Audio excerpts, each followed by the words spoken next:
Hi, good morning, my dear student. Today, we are going to start class 12th history, chapter Bhakti and Stupidity. Dear student, if you remember my previous class, I have discussed what is the meaning of Bhakti, and I have discussed Alwar, Nainars, and where I have also discussed about the Sufism, a sect of Sufism, Silsila, Khanka, and Ziyarat. These all topics I have covered in my previous video. Today, I will start your next topic in the chapter, that is language and communication. In this topic, we are going to discuss that which language preferred by Bhakti sect are sufficient and why they preferred that language, why they not uses the specific language. I mean to say that like Arabic, like Sanskrit, and like the upper class languages which is used in the elite class family. Dear student, this is very interesting that Sufi said what they want. They want that कि समाज में समरसता social similarities आए सामाजिक समरसता की भावना समाज में फैले so that's why they use that language. Their method for the teaching is in the folk language. They always use the folk language. That language is so easy to understand the common people. If they use the difficult language, they cannot distribute their message in the common people. And their message not widespread as soon as possible. What they did to use folk language. It was not just in the problem of the language. Suppose the Sufisms. Sufism never uses the Arabics, the typical word. They uses the Persian language and then after they uses the Urdu, which is mixed Hindi and Persian language words. Urdu में फारसी शब्द और हिंदी खड़ी बोली के शब्द को एक साथ यूज किया गया है and it become very famous in the northern part of India as well as southern part of India. And similarly, in the Bhakti sense, they also use the folk languages like Awadhi, like Braj, like Sindhi, और भी और the various languages they use. चैतन्य ने बंगाली में बांग्ला भाषा में उपदेश दिए, शंकर देव ने असमिया में उपदेश दिए. इस तरीके से सभी ने समय समय पर अपने स्थानीय भाषाओं का प्रयोग किया देश के लिए. Language and communication. It was not just in Sama that the Chistis adopted local languages. Delhi, those associated with the Chisti Silsila, conversed the Hindvi, the language of the people. Other Sufi, such as Baba Farid, composed verses in the local language, while were incorporated in the Guru Granth Sahib. Why was it what composed in a text? Their languages. That is the very strange matter. उनकी भाषाओं का इस्तेमाल, उनके शब्दों का प्रयोग, उनके उपदेशों को संकलित किया गया एक ग्रंथ में. It was not just in Sama that the Chisti adopted the local languages. समा में चिश्तियों ने लोकल लैंग्वेज का ही इस्तेमाल किया, प्रयोग किया. चिश्तियों की स्थानीय भाषा को न केवल अपनाया, अभी तो दिल्ली में चिश्तियों अभी तो दिल्ली में चिश्ती सिलसिले के लोग हिंदवी में बातचीत करते थे। बाबा फरीद ने भी इसी स्थानीय भाषा का प्रयोग किया, इसी स्थानीय भाषा में अपनी काव्य रचनाएं की। ये काव्य रचना जो गुरु ग्रंथ साहिब में संकलित है। कुछ और सूफियों ने भी कविताएं मसनवी में लिखी, जहां ईश्वर के प्रति प्रेम को मानवीय प्रेम के रूप में दोनों से एक इंटररिलेट किया गया, दिखाया गया। इन चीजों को अगर और आसान भाषा में समझे, दैट इज द प्रेम आख्यान, love story. Padmavati, do you know, I think everyone familiar with the book Padmavat, which was wrote by the Malik Mohammad Jayasi, जहाँ पे उन्होंने एक एक बुक की रचना की, पद्मावत। उसमें रानी पद्मावती और राणा के प्रेम प्रसंगों को एक्सप्लेन किया गया। लेकिन indirectly if we'll see,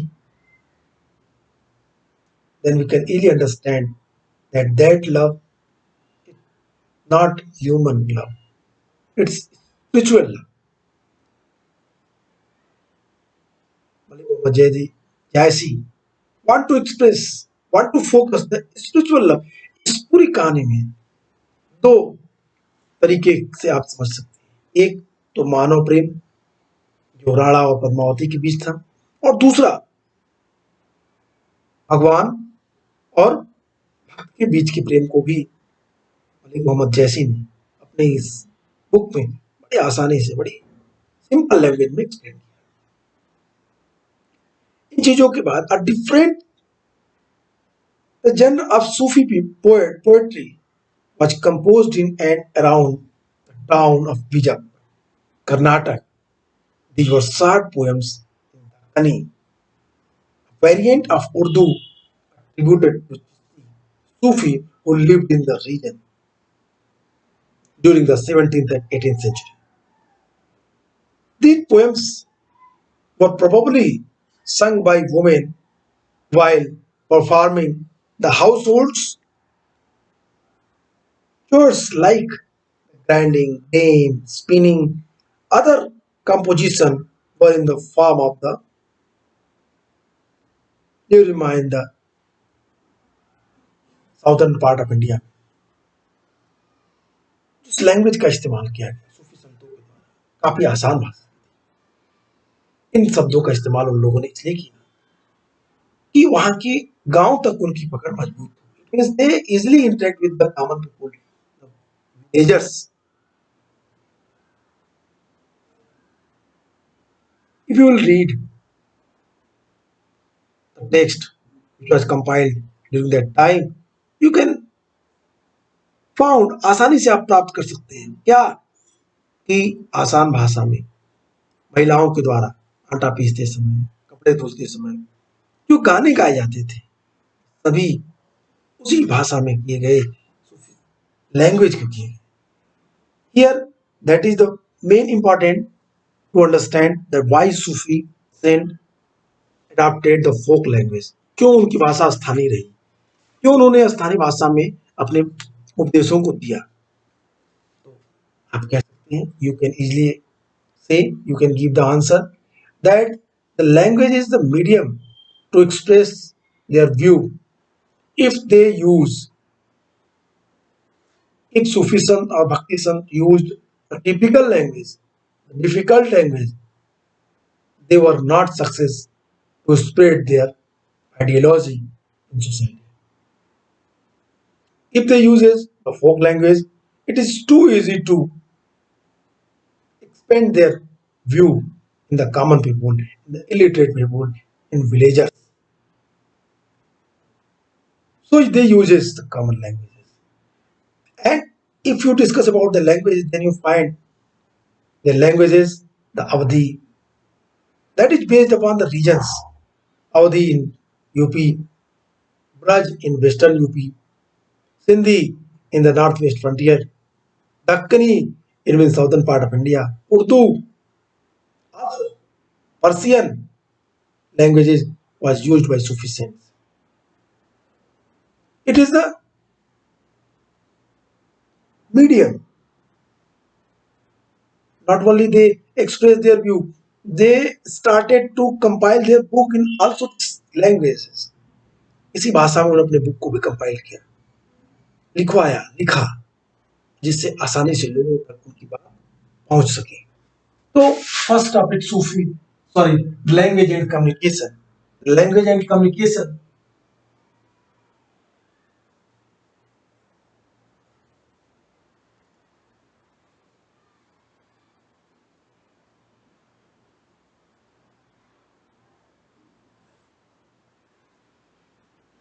language and communication.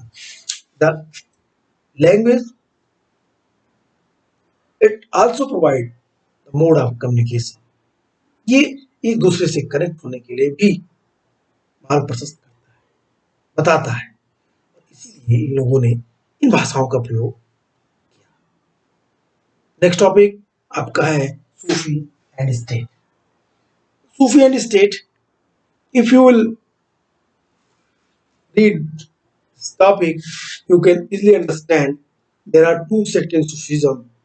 One who agreed to take direct donation from state, and one who denied. आप सूफी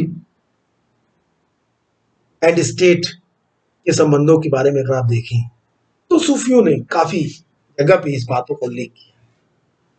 सूफी सेक्ट में दो परंपराएं थी। First Chishtiya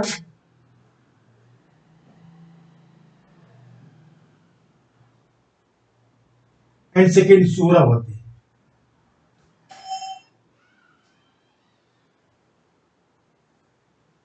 Chishti denied, Suhrawardi accepted. चिश्तियों ने डायरेक्ट डोनेशन स्टेट से लेने से मना कर दिया एंड सोहरावर्दियों ने डोनेशन लिया प्रॉपर गिफ्ट के रूप में। तो यहाँ पे आपको दो विचारधाराएं दिखेंगी। Here you have seen the two ideology, the Sufism, the Sufi sect who accepted the gift, state से जो गिफ्ट लेते थे सोहरावर्दी डायरेक्ट और इनडायरेक्टली फतूह के रूप में राजा बिना मांगे ही जो दान देता था और जिसको ले लेते थे वो इस चिश्तिया संप्रदाय के संतों में आपको देखने को मिल जाएगी।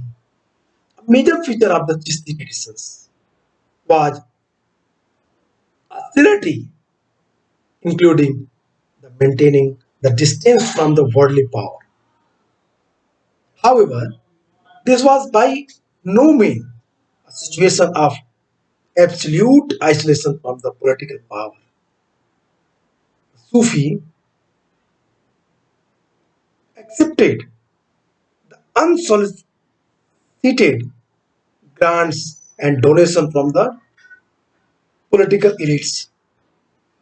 The sultans in turn set up the charitable trust as an endowments for hospice and the granted tax-free land inam. The Chisti accepted donation in cash and kind rather than accumulate donation. They prefer to use these fully on immediate requirements such as food, clothes, living quarters, and rituals necessity sufficient. Chistiyon ki sect ne especially what I inform you that Chisti denied to take direct donation or gift. चिश्तियों में, चिश्ती संतों में इनकी परंपरा थी राज्य से ज्यादा interact नहीं होते, राज्य से दूरी बना के रखते, क्योंकि उनका मानना था कि इससे स्पिरिचुअल पावर को समझने में, उनसे इंटरेक्ट होने में बाधा उत्पन्न होती है, हिंड्रेंस होता है।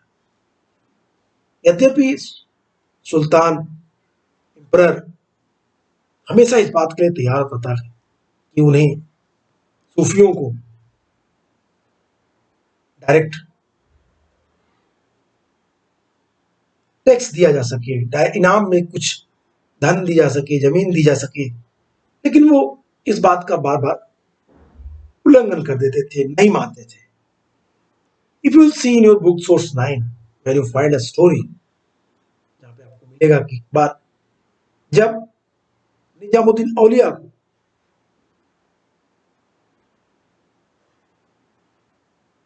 गिफ्ट देने के लिए सल्तनत का बादशाह सुल्तान गयासुद्दीन, जो उस समय उलुग खान के नाम से जाना जाता था, शेख फरूदुद्दीन से मिलने आया। उन्होंने शेख को कुछ धनराशि दी और 4 गांवों की भेंट चढ़ा दी। 4 गांव भी उन्हें डोनेट किए। ये कहानी निजामुद्दीन औलिया सुना रहे हैं। गयासुद्दीन की कहानी कि किस तरीके से उन्होंने इन चीजों को एक्सेप्ट नहीं किया। उन्होंने कहा हमारे सूफी परंपरा में किसी ने भी जमीन नहीं ली। यदि आप कुछ देना चाहते हैं तो धन दे दीजिए, जिसको मैं तुरंत दे दूं, बांट दूं गरीबों में, या उनके खाने के लिए कुछ अरेंज कर दें, भोजन की व्यवस्था करें। I have already taught you that the langar system was famous in the khanqah. Langar system के लिए डोनेशंस आप दें तो कैश में दें, हम उसे वहां पे एक्सपेंड करेंगे, खर्च करेंगे। लेकिन I think there is no mean of that land garden, आप उसे दीजिए जिसको इसकी सख्त जरूरत हो, जो जिसको ये चाहिए। इस तरीके से उन्होंने अपनी इस बात को क्लियर किया। इसी संप्रदाय की और विशेषता संयम और सादगी थी, जो अपने को सत्ता से दूर रखते थे। इसी के बल पे वो गॉड से इंटरेक्ट होने में आसानी मिलती। अगर बिना मांगे कोई अनुदान उनको मिल जाता था तो वो उसे एक्सेप्ट कर लेते थे। इनाम में भूमिदान जो न्याय संबंधी थी वो राजा उन्हें देते थे।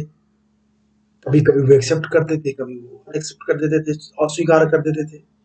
इसलिए धन और सामान के रूप में दान स्वीकार करते थे, वेल्थ एंड वस्तु, गुड्स के रूप में।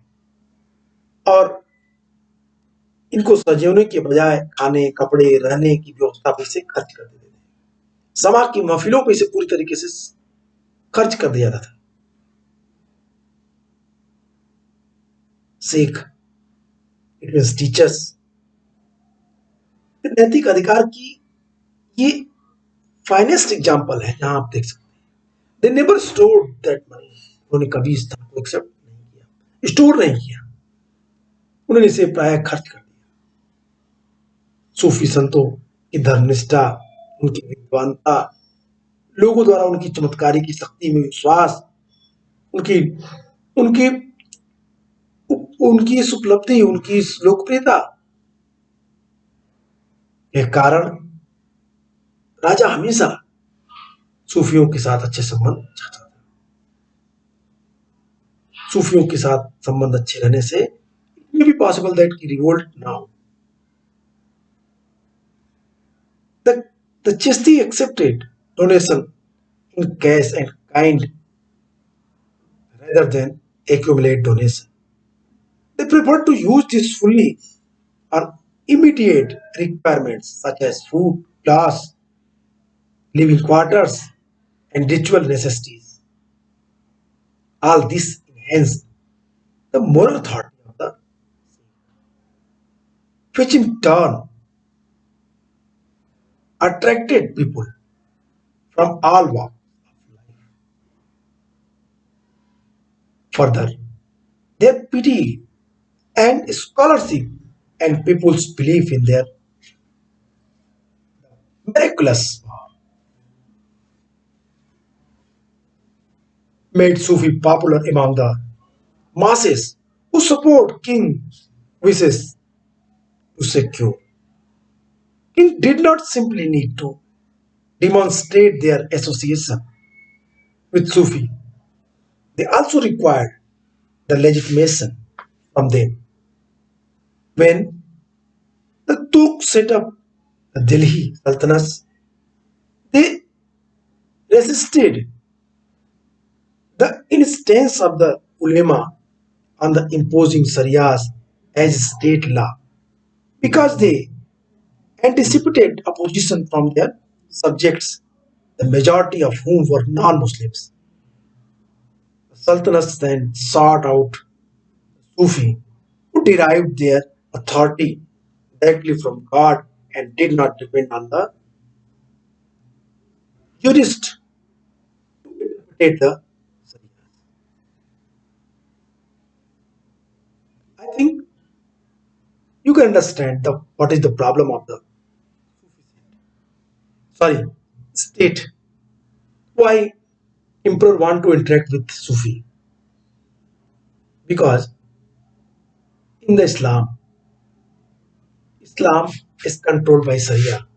You have read in 11th history the Central Islamic land where you have clearly know about that. The Sharia, every Islamic rulers and persons had to follow the Sharia's rule, the Shariat rule. According to Sharia, there are so many restrictions on the state, on the peoples. But in the 11th or 12th century, when Turk established their Sultanate on India, they felt that it is too difficult to change the India into Darul Islam, Darul Harb to Darul Islam. It means the state of the persons who don't believe in Islam to state of the Islam. So that's why they want to some favor from particular groups who proved that there is no need to change. कोई जरूरत नहीं है कि आप दारुल इस्लाम बनाएं, Darul herb भी चलेगा. But according to ulema, it is necessary for the Islamic ruler to change their state from Darul Harb to Darul Islam. It means राज्य को विधर्मियों से मुक्त करके पूरे राज्य को इस्लामिक साम्राज्य में तब्दील कर दिया जाए, बदल दिया जाए. इस तरह की व्याख्या शरीयत कर रही थी, धार्मिक मुस्लिम उलेमा कर रहे थे. राजाओं को, शासकों को इस बात के लिए जरूरत थी कि वो किसी एक ऐसे वर्ग से इंटरेक्ट हो जो इस बात को प्रूव करे, जो कुरान की व्याख्या भी करे और उनके इस मत को भी प्रूव करे, उनके इस मत को भी फेवर करे कि कोई जरूरत नहीं है कि जो उसके साम्राज्य में इस्लाम को न मानने वाले लोग हैं उन्हें फोर्सली कन्वर्ट कराया. Because the sultan aware of that if we will do forcefully, then what? Then it is क्या होगा? It would be there were so many revolts, बहुत सारे विद्रोह हो सकते हैं. That's why they interact with Sufi. That's why they want favor of the Sufis sent और वो सूफी से interact. And that's why also they give the huge amount of donation. बड़े पैमाने पे ये लोग दान देते थे. और that is the main things. That's why they interact with. That is the relation between the Sufi and state. You can easily understand what I want to say here. मैं आपको बार-बार एक चीज समझाना चाह रहा हूँ. Again and again I want to suggest you, not you. What? Here I want to teach you that कि दोनों के अपने अपने हित थे, स्पेशली स्टेट के अपने हित थे. यदि वो सूफियों से इंटरेक्ट होगा, सूफियों की बड़े समाज में पकड़ रहेगी, तो सूफी से स्टेट का रिलेशन अच्छा होने के चलते विद्रोह नहीं होंगे और राज्य शांत रहेगा और हमें कुरान की व्याख्या भी हो जाएगी. If you will remember my previous class where I discussed the Basra and Besra. Basra, the Sufi sect are Sufi saints who believe the Sharia rules. And Besra, who believe in Quran also, but the explanation is different. The explanation is depend upon the Sufi saints' spiritual knowledge, not on the logic, like the ulemas. उलेमाओं के जो ज्ञान के आधार पे जो कुरान की व्याख्या थी, Sufi saint इसको एक्सेप्ट नहीं करते थे. उन्होंने उसको स्पिरिचुअल नॉलेज के आधार पे एक्सेप्ट किया, बताया, और यहीं पे सबको एक साथ लाने की बात की गई. वहदतुल वजूद और वहदतुल सुहूद एक संकल्पना में अगर आप देखें तो प्रत्यक्षवादियों की जब उन्होंने ईश्वरवाद की बात करी, God is for all, the unity in the all gods, that is the basic of Sufism. सभी भगवानों में एक समरूपता, एक समानता की बात होने की, that is based on the love, that is based on the unity, and that is based on the sacred mythology, पवित्रता पे ये संबंध, दैट रिलेशन। अब आप समझ गए होंगे और स्टेट के बीच क्या रिलेशन था और क्यों वो उनसे इंटरेक्ट होना चाहते थे। Beside it was believed that the awliya could interact with God in order to improve the material, the intercedes with God in order to improve the material and the spiritual condition of ordinary human beings.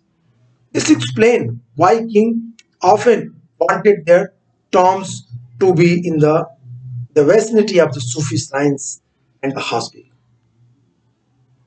However, there were instances of conflict between the sultans and the Sufi to assert their authority.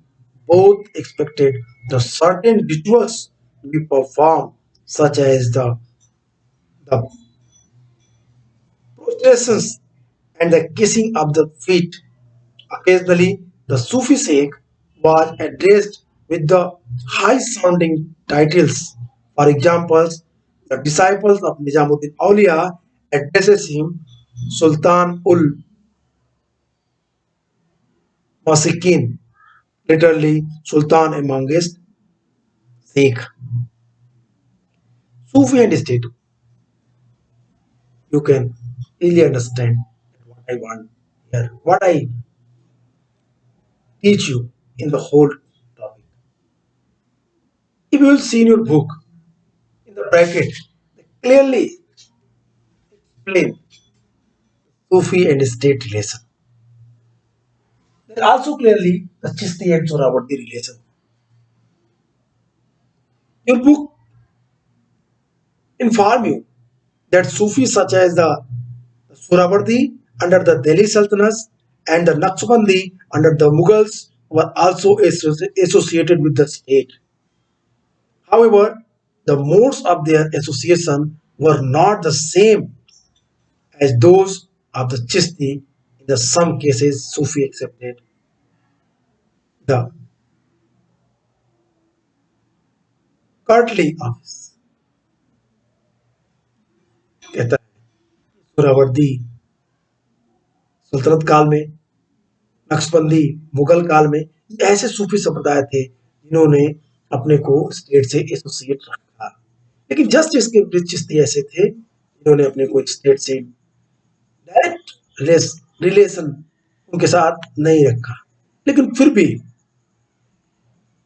भी सूफी interact रहे, सूफियों का ज्यादा समय तक इनके साथ interaction बना रहा, स्टेट के साथ उनके संबंध हमेशा अच्छे रहे। If you remember, I have already in my previous video, एक बार जब मंगोलों का आक्रमण हो रहा था तो बड़ी संख्या में लोग खानकाहों में आकर शरण लिए। The huge amount of the people took shelter in the Khanka when the northwest frontier invaded by the Mongols. They felt that the Khanka, that is a sacred place, क्या होगा यहाँ पे मंगोल आक्रमण नहीं करेंगे, हम यहाँ सुरक्षित रहेंगे। That is the very important thing. I have already informed. So importance of the Khanka, importance of the Sufi, importance of the Sufism for the state is a very important. So that's why everyone interact with the Sufism. State also, king also. Okay, the next topic I think which is given in your book, that is new devotional paths, dialogue and descent in the northern India. Many poets, saint engaged in the implicit dialogues with their new social situation, idea and institutions. Let us know, see how the dialogue found expressions. We focus Here on there are the most influential figures of the time. We are going to read about the Bhakti. We are going to read about the saints which play a very important role to reunite the state, to reunite the society, to reunite the Hindu and Muslims. Their devotion is sacred. Their devotion is in a huge amount. So let's start the topic weaving and divining fabric Kabir.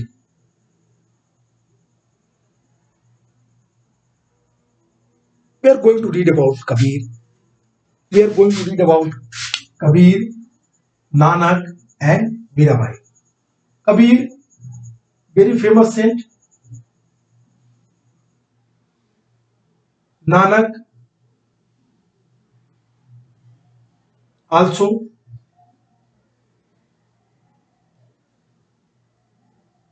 Mirabai. Kabir in UP,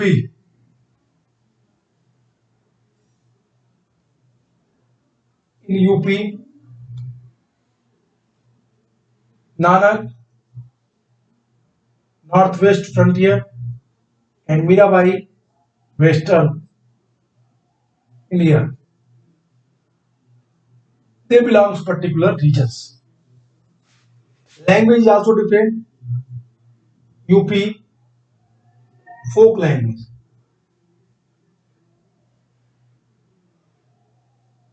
Sindhi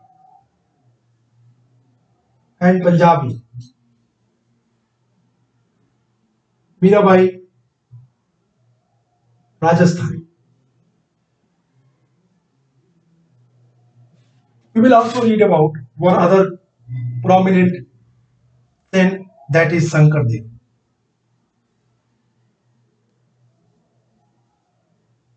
in Assam, eastern part.